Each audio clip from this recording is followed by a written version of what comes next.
that perspective, the SME in the West Midlands, what are the biggest challenges you face when it comes to skills, and where do you think the opportunities lie to kind of get things right? Thank you very much, Sarah.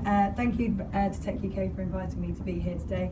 I'm really excited to be here and to be talking about the challenges, because I think it's by facing these challenges that we can make some real long-term solutions and long-term differences to our education system. As Charlotte was saying, the Emerald Group are based in the West Midlands. We're based in Warwickshire. We're going through a very rapid period of growth. Last year we won some two large contracts, one of which is with a home furniture retailer, an international home furniture retailer. And to give you a kind of idea of the scale of this for us, they have 90 logistics depots across the whole of the UK. We look after the mobile technology for their logistics operation. At the time we won this contract, we didn't even have 19 people. So all of a sudden we had to effectively double overnight. And that was my first real experience of the digital skills challenge, as it's being called, because it is that pipeline of talent, being able to identify the right people to work in your organisation in order to enable the growth that you want to achieve. So after we'd won this contract, I had to go out. My job was to recruit these people. We look at three things when we recruit. We look for the people who've got the right attitude, we look for people that are business aware, and we look for people that have got the technical skills that we need to do the job.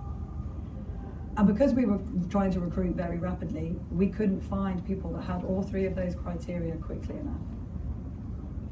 So we had to start prioritising what was most important. And I'm going to digress briefly to tell you about a wheelchair basketball team that we work with called the Warwickshire Bears. We've supported them for 2 years.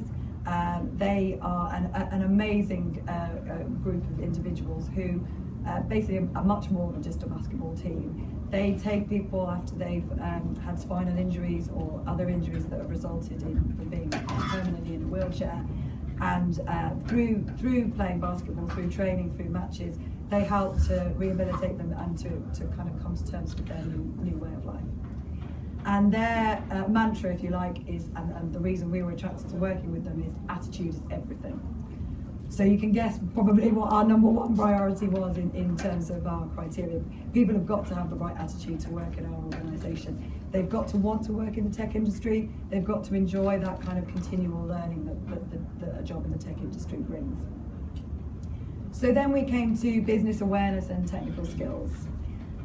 And it was difficult for us to kind of make a decision on those, because obviously ideally you want both of them. And we recruited some people that were technically skilled, they had the right attitude, but they weren't necessarily business aware.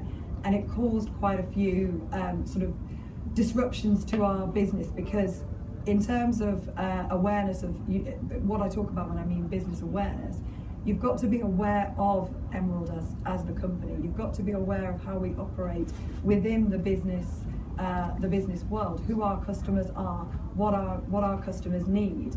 And our customers are very time poor, they're very low profit margin, and so all these things needed to be taken into consideration. And what we found with the people that we recruited that weren't business aware is we had some real difficulties around. June was a friend of mine. We met at a mum and baby group because our children were born at the same time. And June ran a high street retail store in Leamington, in the town that Emerald is based in. And June came to me about a year ago and she said, I want a career in technology.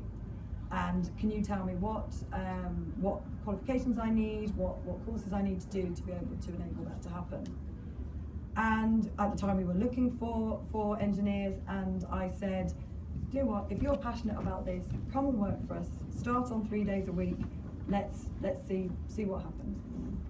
So she did, and we obviously supported her through the technical training that she needed.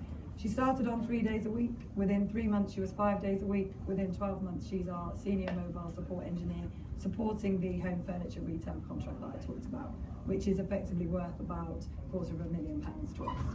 And the reason that she has progressed that quickly and that well is because of her business awareness, because she understands how the organisation works. She understands how everybody's role fits within that organisation.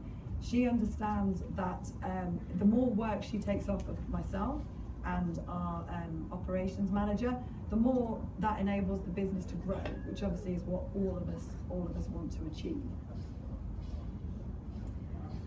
So the problem that we've had with that, though, is that the training that we've needed to give her, and not just her, she's sort of one example, because we then went out and looked very much at other industries. So we've now got people who've worked in event management, we've got people who have worked in health and beauty, our intern from Warwick University is studying classics. So we very much cast our net wider than just people who are technically trained. We're looking at people from other industries. But the problem with that has definitely been the investment that both them and us have had to make in their training, financially, time commitment, and everything else. And so we're quoting at the moment for a couple of more, larger contracts. I'm always looking for more business, and that means effectively if we win those, we could have to quadruple overnight.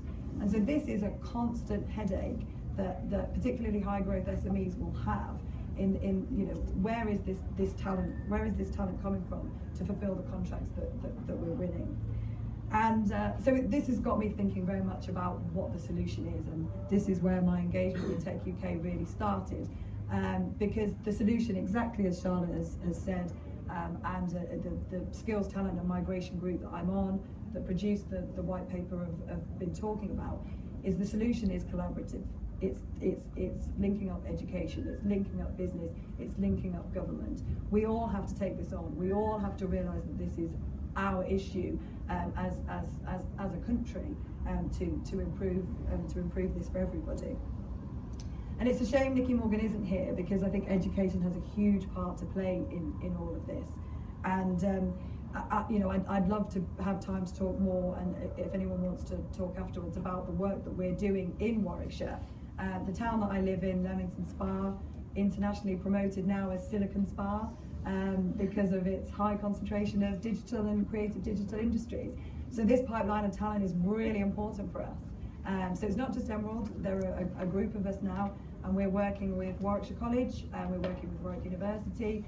We'd like to start working with secondary schools and primary schools so that we can develop an understanding for young people as to what they need to be able to be the workforce of the future effectively. And I'm also kind of a constant badger down in London to people like the Digital Economy Unit and the National College of Digital Skills to make sure they look up a little bit and realise that this digital skills challenge is affecting us all wherever we're based. And this is so important to me because I think if we can produce the young people with the right attitude, as I said, that are business aware and that are skilled for the future, we're going to continue to have an education system that is the envy of the world. And I think that's it from me.